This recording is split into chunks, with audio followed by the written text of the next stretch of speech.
Hey there, this is Paul from Friendly Prints. We test models, so it takes the guesswork out for you. Today we're printing on a Bambu PS2 with the AMS. The nozzles are 0.4mm hardened steel.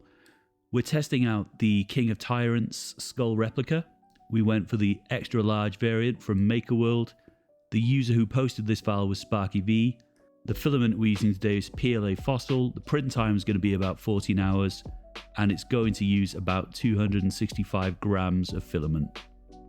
This file printed first time. The fossil filament really gave the effect that I was looking for. On the model instructions, there was a recommendation to print the model in this orientation so it would keep the quality of the teeth. But you can see there that the fossil PLA has laid down some really good lines. It almost looks like rock. I didn't change many of the settings to keep this a fair review. I probably should have done a bit more with the tree settings, but I didn't want to mess with the model too much. These ended up being really difficult to get off. And you can see here that while I was removing the supports, I managed to actually break one of the teeth.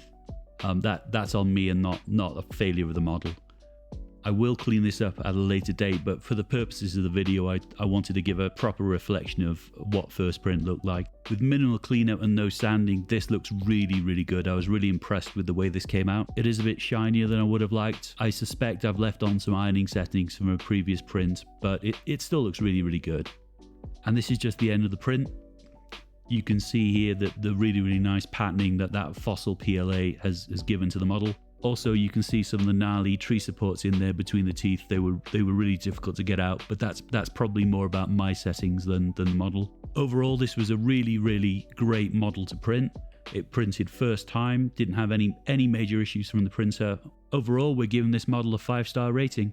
If I was going to print it again, I would probably tune some of the tree supports and turn off the ironing to see what that looks like. And that's it for today.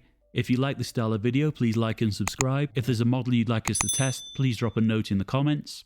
Thanks for watching, and hopefully we'll see you on the next video.